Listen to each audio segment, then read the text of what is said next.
पुराणानाम् आलयं करुणालयं नमामि भगवत्पादं शङ्करं लोकशङ्करं शङ्करं शङ्कराचार्यं केशवं बादरायणं सूत्रभाष्यकृतौ वन्दे भगवन्तौ पुनः पुनः ईश्वरो गुरुरात्मेति मूर्तिभेदविभागिने व्योमवद्व्याप्तदेहाय दक्षिणामूर्तये नमः। उकारस्वन्धकारो वै ऋकारस्तन्निवर्तकः अन्धकारनिरोधित्वात् गुरुनित्यभिधीयते। सदाशिवसमारम्भाम् शङ्कराचार्यमध्यमाम् अस्मदाचार्यपर्यन्ताम् वन्दे गुरुपरम्पराम्। ॐ नमो भगवते वैवस्वताय। मृत्यवे ब्रह्मविद्याचार्याय नचिकेतसे च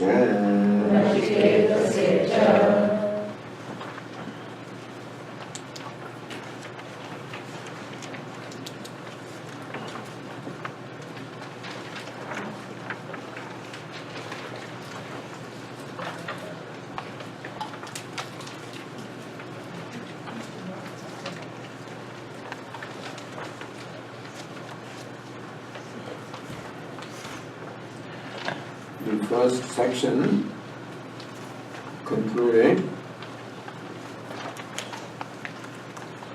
with a statement by Shruti. This is a dialogue between the teacher Yamaraja and the disciple Nashiketa. And Nashiketa was very firm in his desire for knowledge. The last sentence was stated by Shruti, meaning by the Veda. Neither by Yamaraja, just for your information, nor by Nashiketa. From this whole dialogue, Shruti says, means the Veda, the scripture says, Tasmat Nanyam Nashiketa Brunite. Therefore, Nashiketa does not want anything else except self-knowledge. So thus, the fitness of the student was established. Yamaraja saw that here is a qualified student, most qualified to receive this knowledge. And therefore, from the second section, the teacher begins his discourse. Now again, we find that discourse does not begin right away with the teaching of the self, but still the teacher talks about background. Just again, in the initial part of the next section, in a way we are told what kind of thinking or what kind of analysis must have gone on in the mind of Nashiketa, the student, for him to arrive at this decision or determination. So we saw how Nashiketa was very firm in his demand and his value of self-knowledge.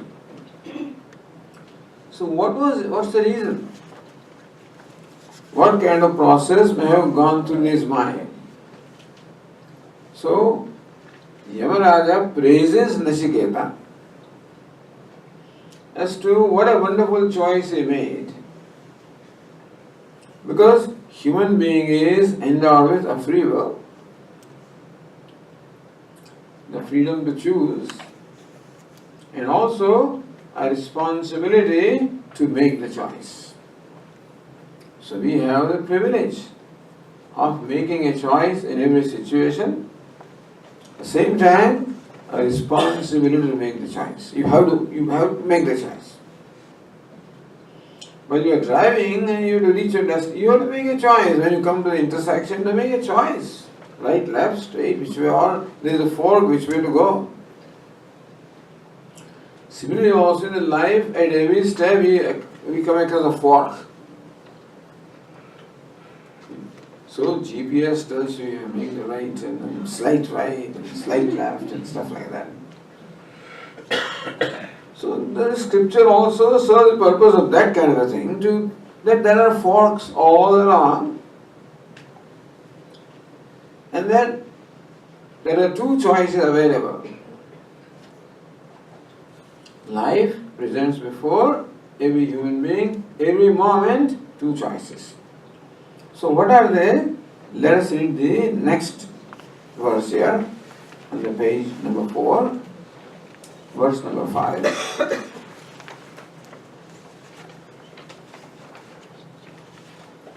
Shreyascha preyascha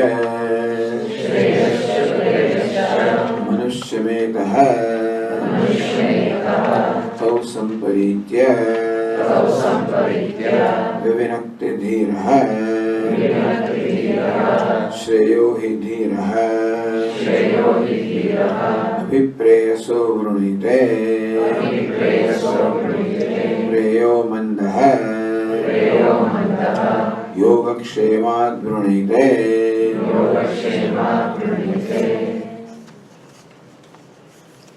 Shreyascha preyascha manusyam etah. These two come. Who are they? Shreyaha and Preyaha. Both of these, they approach the human being, they come. What is meant is that every moment we confront situations one after the other, and every situation presents a choice called Shreyaha and Preyaha. Simply translated as preferable and pleasurable. This is one way of translating.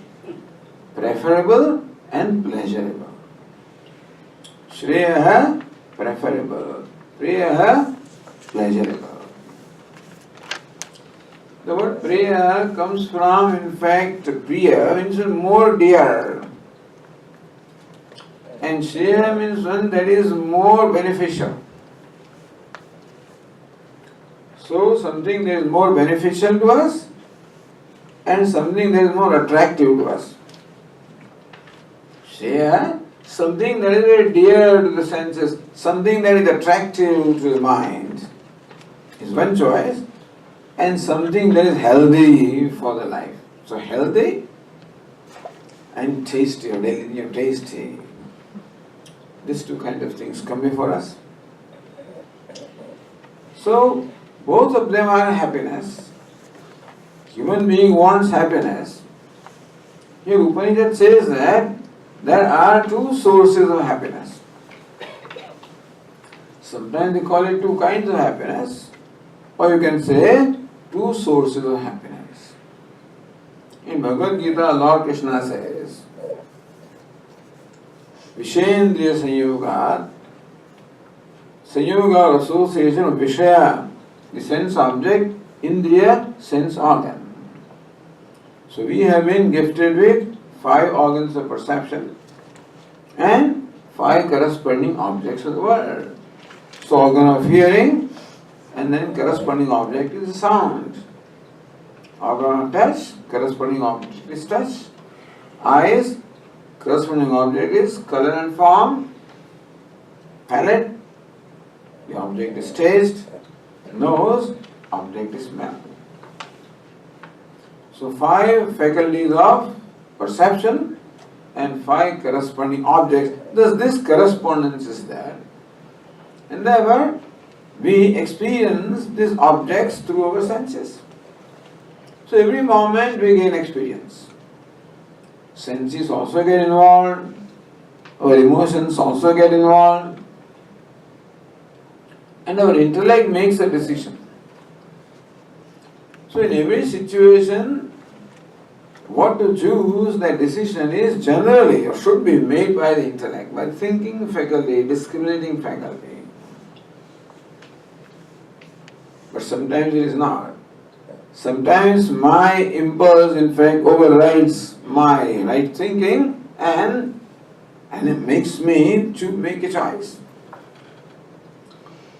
So one is called priya, something that gives me an immediate gratification. Let us say the path of immediate gratification and path of lasting gratification. Put it this way. There is a choice which gives me immediate gratification. Like you place before me all these sweets of different immediate gratification. I'm tempted to take them. Well, yesterday, just a few days ago, doctors told me from my blood report that you already have too much sugar within you, Swamiji, and therefore refrain from that. So then, what is healthy choice? Is to eat that kale and stuff like that. That's a healthy choice. How can you eat that thing? You cannot, in fact, I cannot even masticate it. And you can't chew it. What happens to it inside, how can the stomach, I don't know, assimilate it. But anyway, whatever it is. So that's a healthy choice. Basically, thing is that what you like is no good for you. That's what I was told.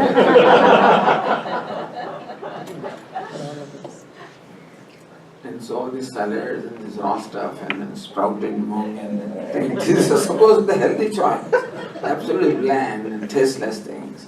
For a palate who always looks for taste, So all that's one choice, this is healthy choice. Which does not give immediate gratification. And there is a pizza, there is pasta, so that which gives immediate gratification. It's a very crude example. But since I am confronted with it every day, morning and evening, that example just comes before me. Always a huge bowl of salad they bring, Swamiji, would you like this? No, all that I have some. To absolutely bland and tasteless things. Fortunately, they have what do you call it? The seasoning. The seasoning. Yeah. I have a generous helping, You are surprised.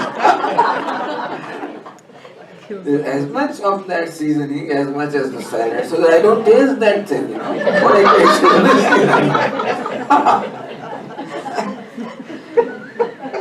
taste somehow to make it, likable to my palate. But like this, life presents choices at every moment. To simply put in our Swamiji's words, what I like to do and what is right to do. What I like to do and what is right to do. Now, very often we know what is right to do also. Generally speaking, a person knows what is right to do in a given situation.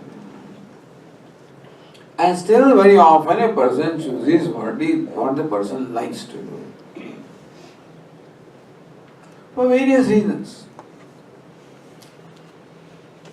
Because what one likes gives immediate gratification. And what is right does not give immediate gratification. Secondly, the value of what is right may not be recognized.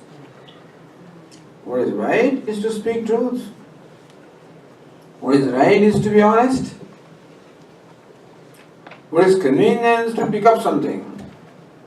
What is convenient is to tell a white lie, and save some taxes, some prices, sell at higher price, make some more profit, whatever. Because there is always greed in me and that always wants more and more, and therefore very often that's what may really determine what I do. But even though I know what is right, meaning that to speak truth is the right thing, to be honest is the right thing, I may not know the value of what is right. I may not know the value. I may not know what honesty has to contribute in my life or what truthfulness has to contribute in my life. But I know very well what money has to contribute in my life. So these choices are there. And very often we know the value, but we may not know the value of value. So it is important not only to know the value, but also to know the value of value.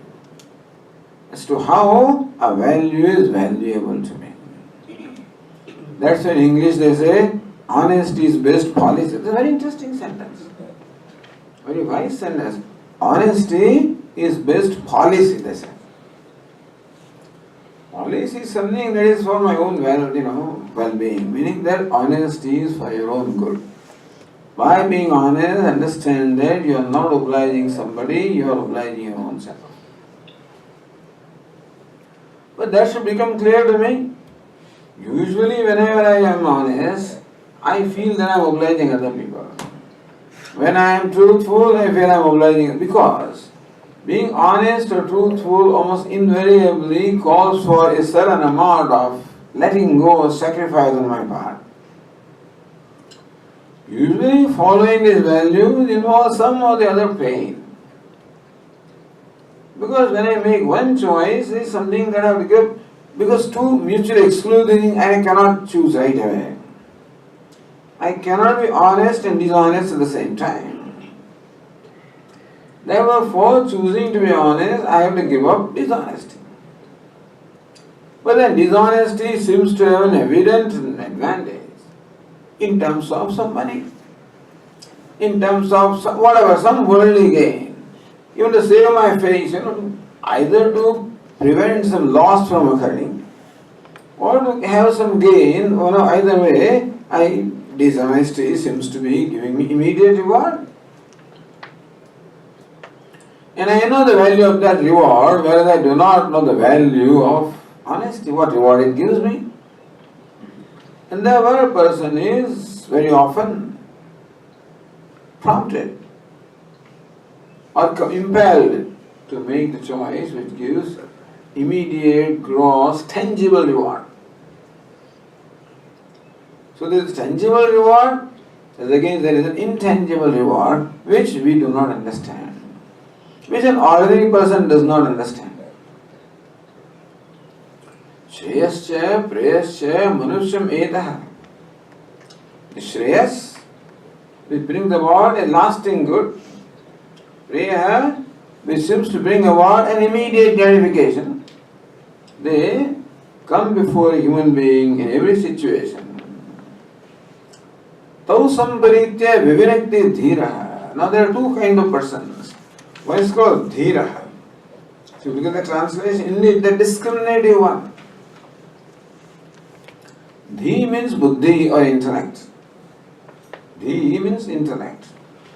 Dhiraha, one who possesses intellect. Meaning that one who is intelligent in the right sense. So one the wise one who uses intellect for discrimination for which it is meant. So dhiraha, the discriminating one who can weigh the pros and cons, one who can see the difference between the short-term gain and long-term pain, and short-term pain and long-term gain. These two choices are there. Something that is good, right? Something that I like is usually that which gives immediate gratification. Is that which is short-term gain, long-term pain. On the other hand, what is right to do usually involves the pain, short-term pain, but long-term gain. Dhiraha, a wise person, a discriminating person. Dhairya also means fortitude. So one who enjoys the fortitude, meaning that doesn't get swayed by just temptations and situations. The one, on the other hand, always weighs the situation with his intellect. One who is not controlled by his impulses, but one is controlled by his intellect or discrimination or thinking faculty. And Therefore he chooses. So, tau samparitya. What is samparitya? Having very clearly considered that. So both these choices come before me. A dhira, a wise or discriminating person, samparitya, samyak paritya, pari means looking at it from all sides. Considering from all sides, not just looking at part of it and making a decision, but then taking into account all the sides or all the consequences of a thing. That's called dhira. Dhira means a discriminating person. You can call it a wise person, but wise in this sense, not wise. Right now, it's not yet wise as far as the self-knowledge is concerned. But wise as far as what is right conduct and what is right choices. So in every situation, there is one person who considers given both the choices from all the sides. Vivinakti dhira. And he makes a choice. Shreyo hi dhira abhipreyaso vranite. This dhira, the wise person, Shreya Vranite, he chooses Shreya, that which gives the long-term good, that which brings about the long-term gain, even though it may involve a short-term pain. Preyo mando yogakshemat vranite.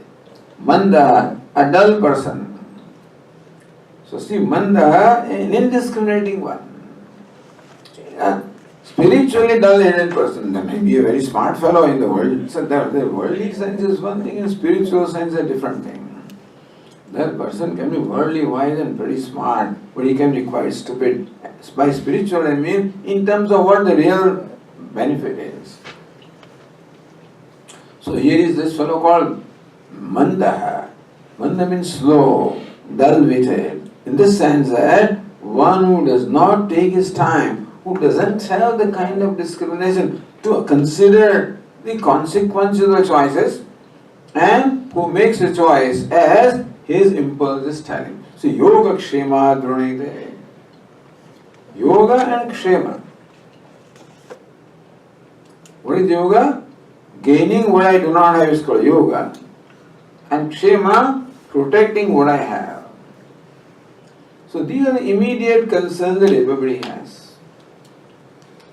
Gaining or acquiring or seeking or making an effort to acquire what I don't have.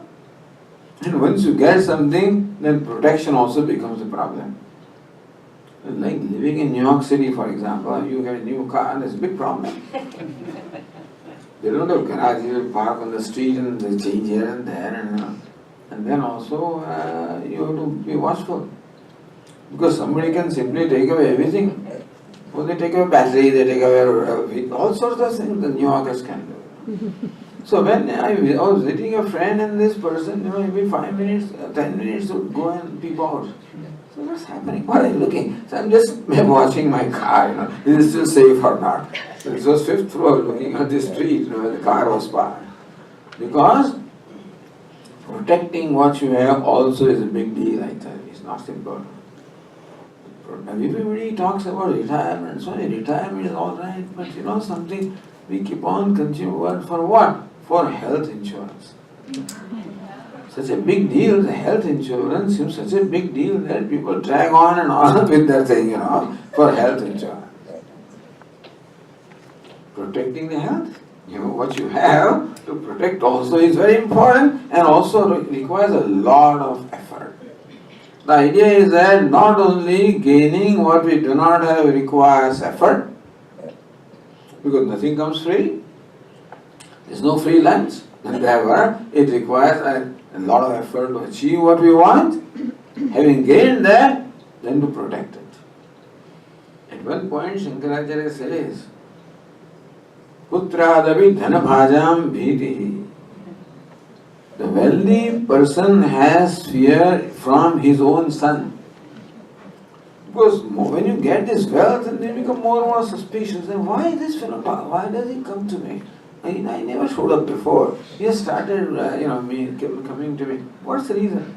You start wondering about this, the intentions of people. Become very suspicious because you are afraid that he may have his eyes on your money. This protecting what we have. This person didn't he live in an apartment, was okay, and attending our classes, everything. Then this one we have built a new home. Very good, congratulations. Except he stopped coming to classes. So what happened? So we have to take care of the home now.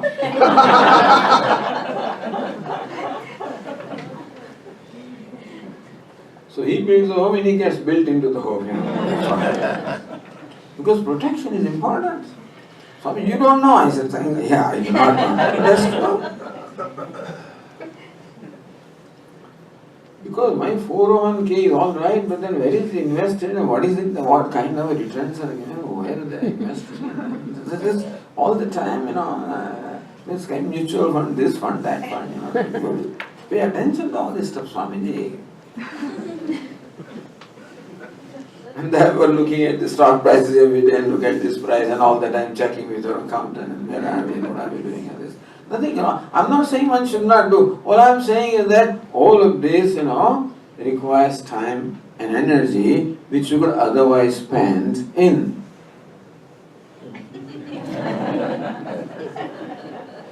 We don't have time, and I understand, these compulsions people have. This retreat is announced 1 year in advance, But still, Swami, Friday I could only come, Saturday I have to go, and Sunday, this appointment. Even these 2.5 days, you can't plan. Because there are things, other Swami, it's not like you,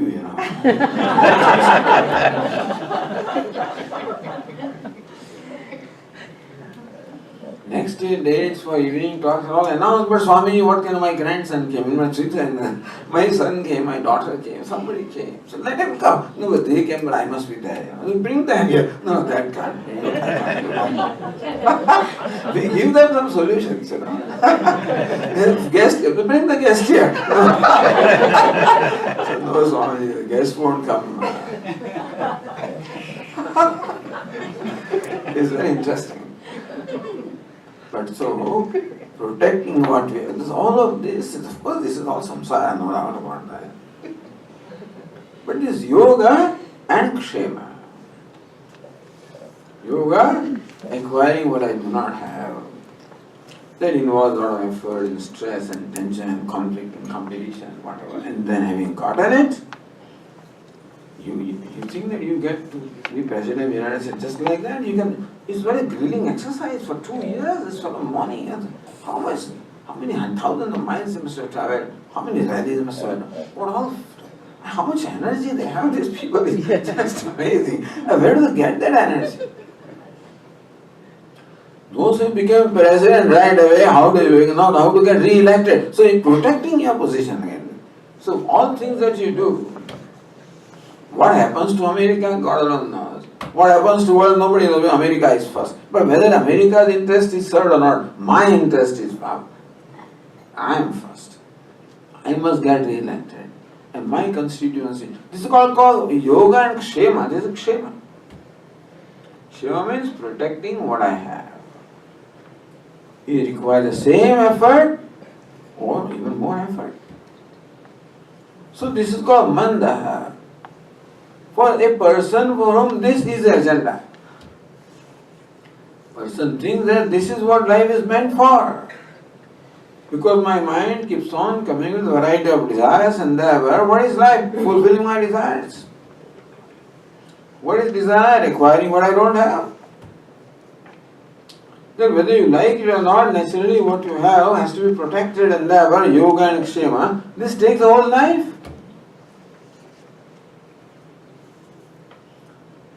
But then most people think that is life, Swamiji. What else you have to do?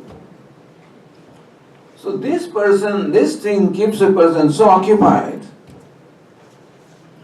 that there can be something else in life, says here the Upanishad. The sampraya pratibhati balam pramadyantam vittamohena moolam ayam loka nasti pareti mani.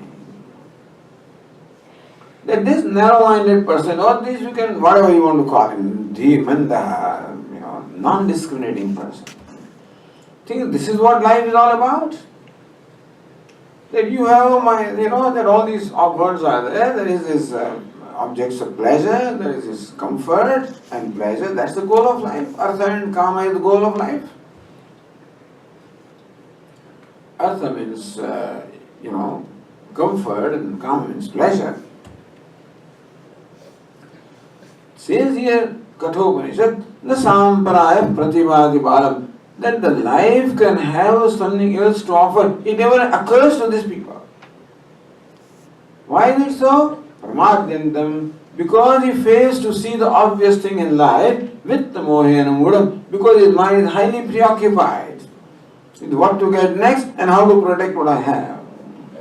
Not realizing that this can consume you completely and that life can have something else to offer. That there is another goal in life. It never occurs to this person. So Yamaraja talks about this quite elaborately to praise Nachikéta, that you are not like that.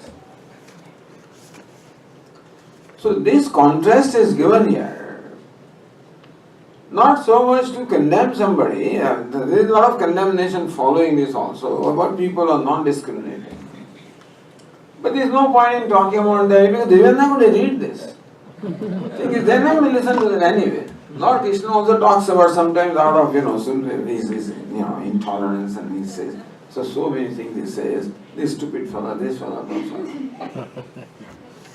Why are you saying that? It's just to encourage Arjuna, to praise him that look, you are not like that. Because those fellows are condemned, they should listen to Gita really, then they should know what they are missing. But that's never going to happen.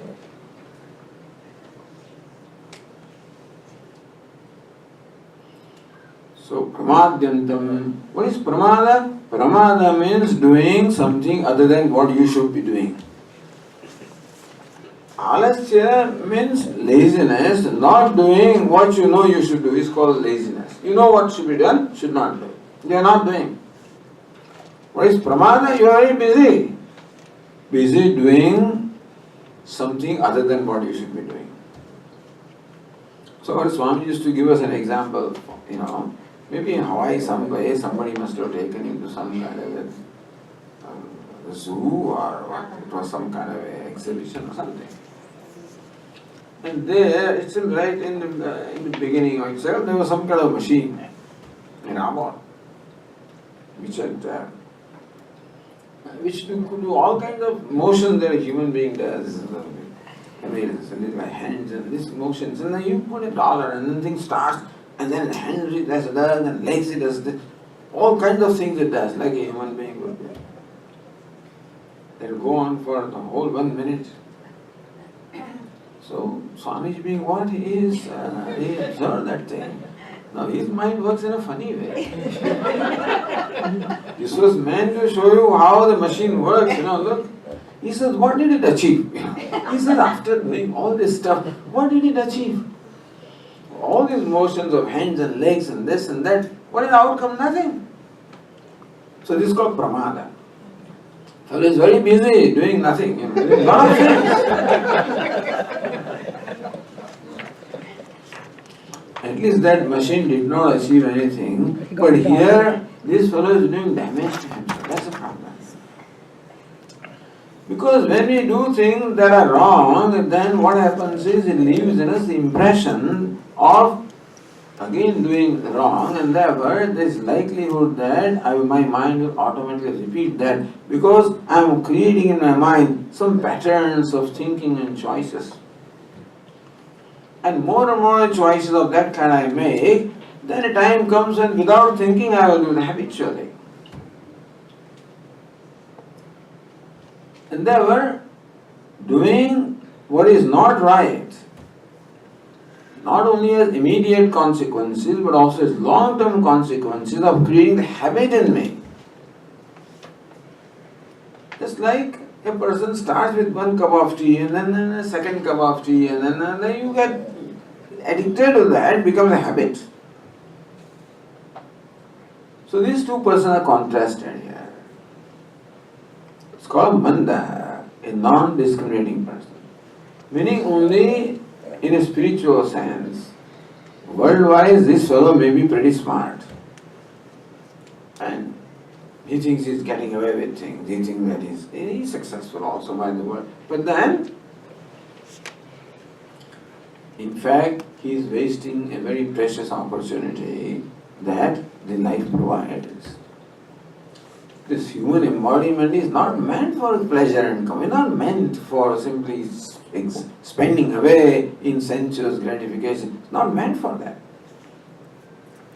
If sensuous gratification was meant to be the goal of life, then our stomach should be more like that of a buffalo. Then if you keep eating, it's not like this. You eat a little bit and then all kinds of problems come into the stomach.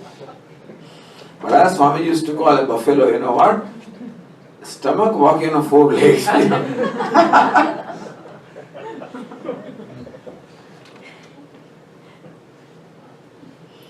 In short, other creatures are much more competent in having sense gratification than what human being is. If you look at the human being's whole makeup, it is very clear that this equipment is not made for sense gratification, because by doing that we keep on damaging it. It has a different purpose. All other animals, they all grow in horizontal directions, and so their brain and their stomach and then all sense organs all in one line. The brain is generally used for filling up stomach and sense gratification. That's how they're designed. But human being who grows vertically and he has his intellect in the highest place, he also has stomach, also has sense organs, but they have a secondary place. Primarily, intellect is meant to grow up. And so a person who simply spends away his life merely in fulfilling demands of sense gratification is called manda here, because he just cannot think. Which is again presented only in contrast to Shreya, the person who is called Dhiraha, the person who is discriminating, who examines things from all the sides and realizes that there is just an immediate gain in doing what I like to do, that there is an immediate gratification, but then he also understands what loss is involved, what long-term loss is involved in this short-term gratification. Shreya and Preya.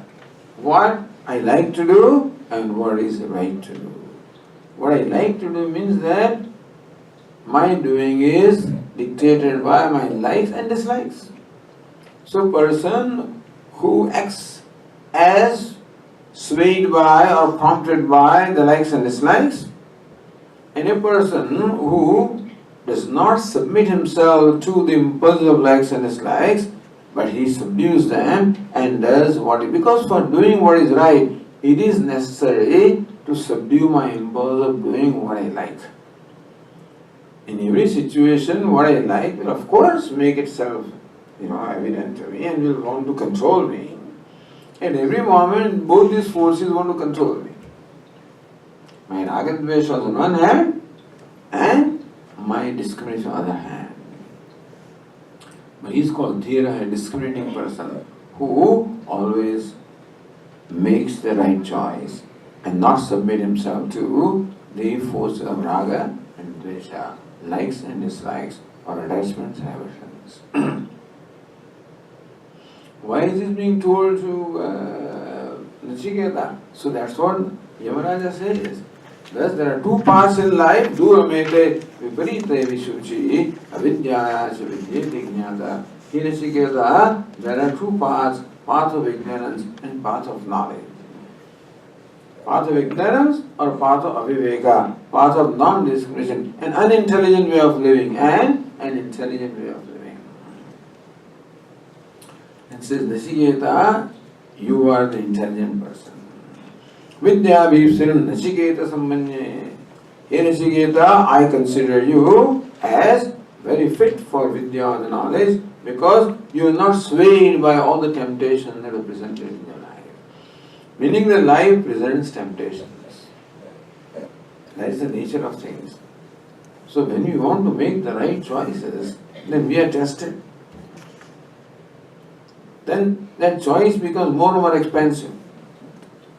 The right choice becomes more and more expensive for me, for somebody is testing me, how much price this fellow is willing to pay. As in case of Nachiketa also, the choice became more and more expensive. In terms that more and more temptations are placed on his path to see how much willing sacrifice or how much vairagya, how much detachment he has. So, Nachiketa is an example. Similarly also, every spiritual seeker is going to be tested. Then there are going to be choices like this and then we tested what is important for us. Yesterday somebody was asking, one of the questions is, how do we, what do we do for the spiritual life? He said, this is the center and your life goes around that. So we will choose a goal and make all choices which are conducive to that goal. There are always going to be pressures, compulsions, temptations. And so, okay, the next time we'll do it all right. Sorry, next year I'll definitely come. Next year I'll do this. Next time I'll do that, etc. So that is how it happens. I'm not talking about the retreat. I'm talking about the day-to-day business. Oh, today I think this is a football game, or basketball game. It's a very critical game, Swami.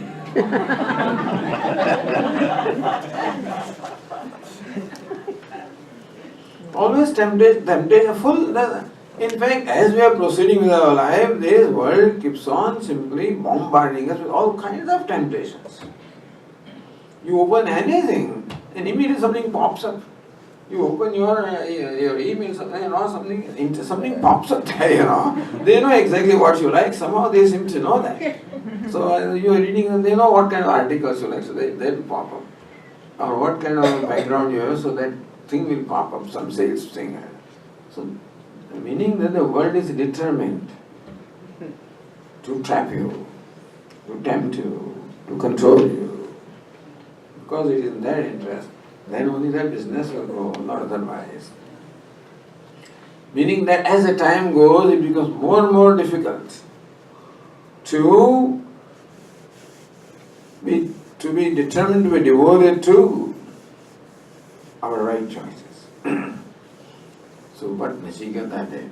All possible temptations were placed on his path. In Nachiketa, at one point, the Yamaraja says that you are even better than me. When I was at your point, I was tempted a little bit. What's the reason why he has become the Lord of Death? Why does he have to do this? Because he's appointed to do that.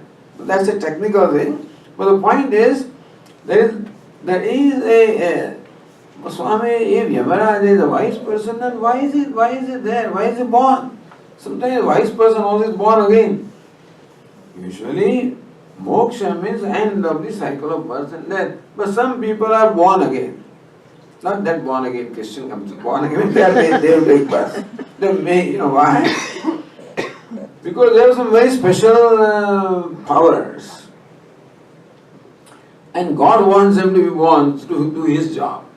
Some people are thus in fact appointed, this is called adhikari, to do special things. And so there are cases like this where we see that some sages are rebirth of even a wise person, one who was wise person previous birth. So this Yamaraja is one of those. No reason for him to be born. But why is he born? That is because he performs some very special rituals and meditations and things like that and acquires special powers. So you need special powers to do special things. And therefore, even though he is wise and he has no agenda of his own, on account of the kind of the abilities that he possesses, Ishvara has an agenda for him. Therefore, he is made to be born again to fulfill Ishvara's purpose. So Ramaraja is one of those. And so he is given this job. What job? Pulling people's life, So Yamaraja says to Nachiketa, look, when I was like you, I made at one point, I got tempted by performing these rituals and this thing, and therefore, and now I wound up with having to take the birth to fulfill Ishvara's agenda. You have just simply rejected everything. So at one point, look at the generosity of the teacher here. that not only praises the disciple, but even says that you are even better than me. Who will say that? On his own faces. Implies. Says, Tvadrum Bhuyan Nachiketa Prashta. Here Nachiketa, I wish that I had questioners like you. So all this section is meant for basically when we are praising Nachiketa, to praise his desire for knowledge, his determination, to praise the dispassion that he has demonstrated, so that we know what we have to do. I mean, this is in by making Nachiketa an object of praise. In fact, the Upanishad is telling us what it is that we should be doing, how these temptations come. I have told you this story that when we went to Bombay for our study so many years ago with our Puja Swamiji, and then some people were coming from the United States also. I also went from here, and then somebody was coming from this place. I won't mention, but then, so we were waiting for them. And that person did not turn up. What happened? It happened that on the night, so this person was to leave for India next morning. The previous night she got married. So Maya comes in somewhere. This is called Maya means, this is called temptation. These things are sad. These things come in your life. This has happened, And so, not that it was right, wrong. I'm not saying that this was a wrong thing to do or anything. What I'm saying is that these devatas do not like, that you make these choices, and therefore they may not put obstacles, the temptations can come. And Nachiketa did not fall for anything. So what kind of determination is required? In a way, this tells us, the journey of a spiritual seeker, and what kind of things we come across, and what choices we have to make, and what determination is required, what values are required. Having said all that now, still Yamaraja takes a little more time before talking about Brahma Vidya. In between, Upanishad tells us that Nachiketa refined his question, by the way. Nachiketa refined his question. From all this, the discourse of Yamaraja, slowly Nachiketa understood exactly what it is that Yamaraja is talking about, and so he asks a question of Yamaraja, which will not reproduce here. That please tell me about that. Anyatra dharmat, anyatra dharmat, anyatra asmat, kruta krutara, anyatra bhutacha bhavyacha, yattad vedyasi tadvada. Says that truth which is beyond dharma and adharma, which transcends dharma and adharma, which transcends cause and effect, which transcends past and present and future. Yattat pashyasi, which I know that you see that. So he says the truth that you see.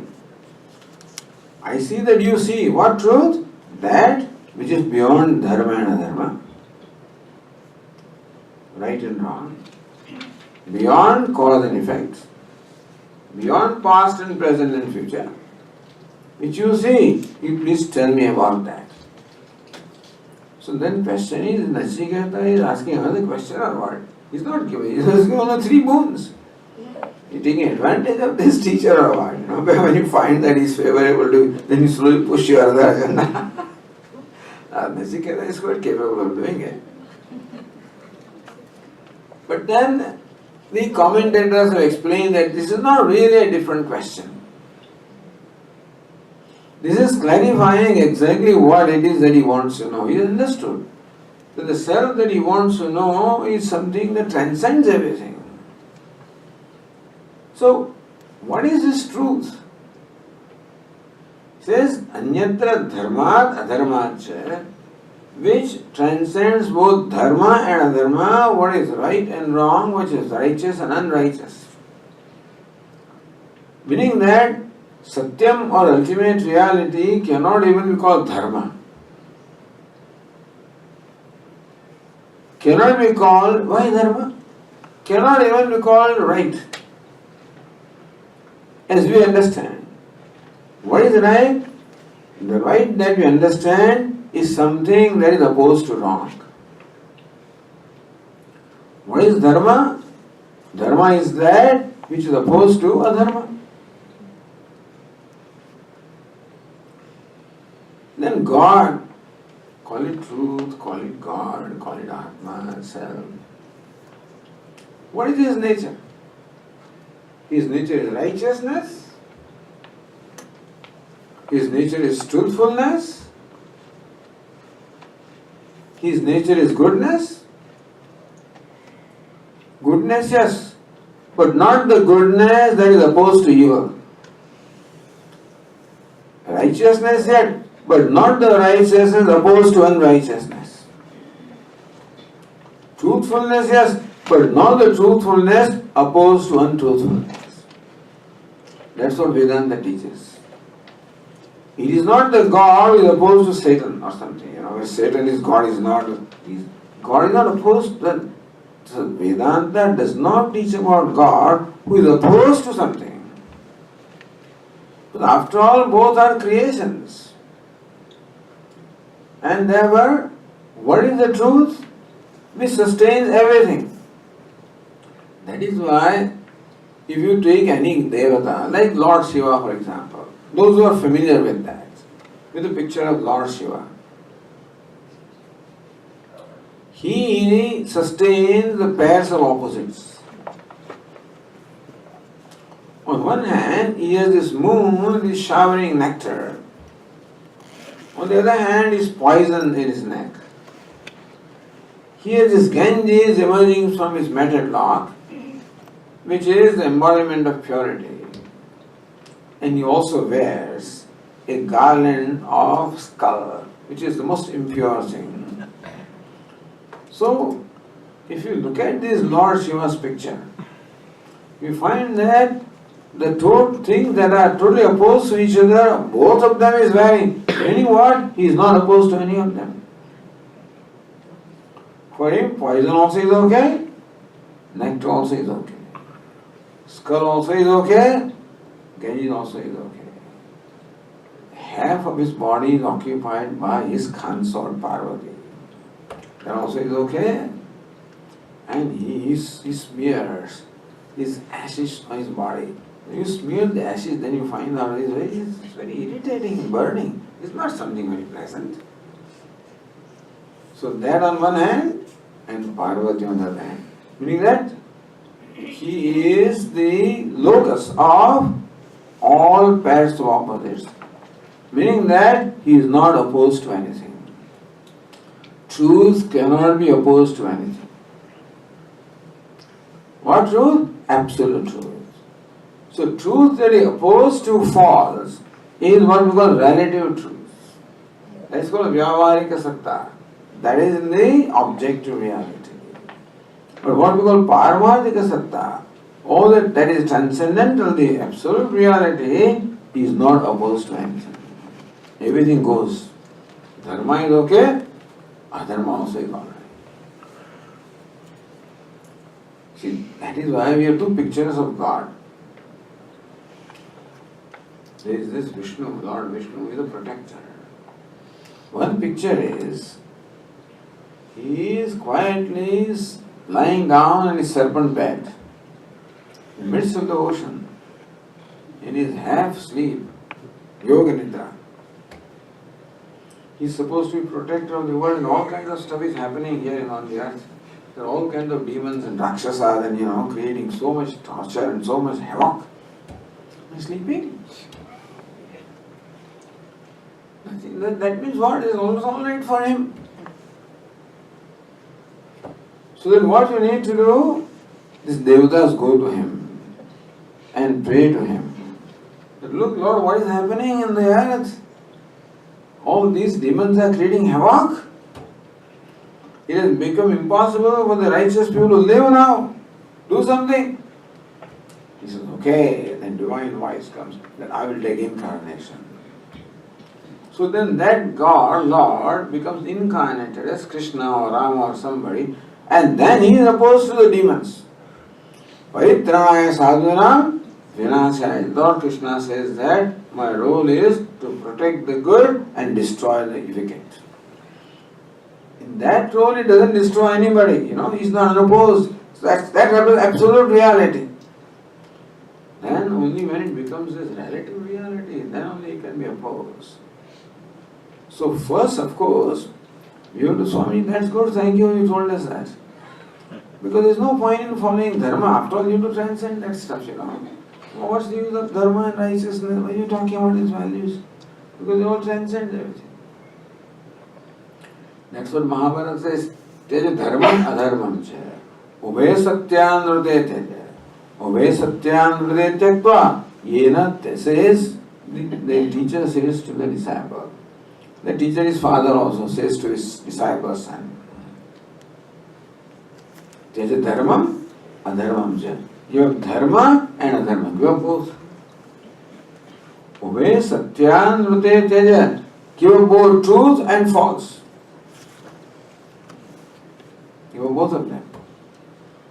Having given up all that, then still something remains to be given up. Give up the giver up. Ube satyan vrute tyaktva yena tejasi. You give up that by which you are giving up, meaning that giver up also should be given up. This giver up fellow is opposed, but then ultimately what is meant by transcending, meaning that you are unopposed to anything. That is why we are taught the value of compassion. That a compassionate person is not even opposed to a cruel person. Values that we are taught is to transcend these pairs of opposites. It's one thing to have the paksha or the side of truthfulness and fight with the evil. It's also okay. But ultimately, one has to have a value where even that evil, you can accommodate even that also. So we are taught values ultimately to transcend both these pairs of opposites, to accommodate. Accommodating even Swamiji says, accommodate. After all, nobody is perfect. Imperfections are everywhere. The blemishes are everywhere. Defects are everywhere. So become large-hearted. Then only you can know the truth that accommodates everything.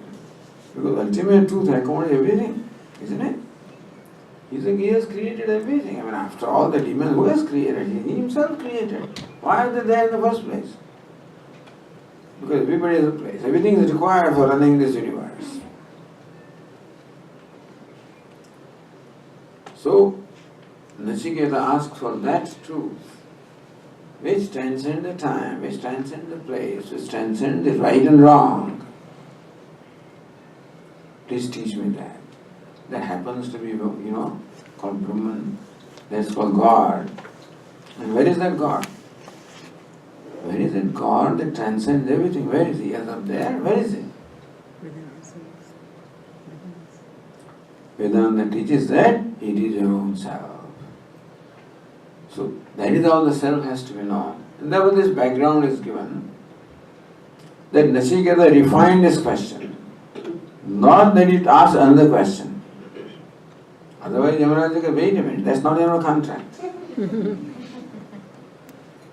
But this fellow is pretty clever. That no, I'm within the contract when I'm asking this question. And so Yamaraja did not object to that.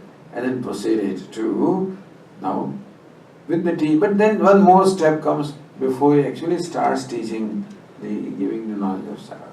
We'll look at that in the next class. Om Purnamada Purnamidam Purnat Purnamudachyate Purnasya Purnamadaya Purnameva Vashishyate Om Shanti Shanti Shanti Shankaram Shankaracharyam Keshavam Badarayanam Sutra Bhashya Krutau Vande Bhagavantau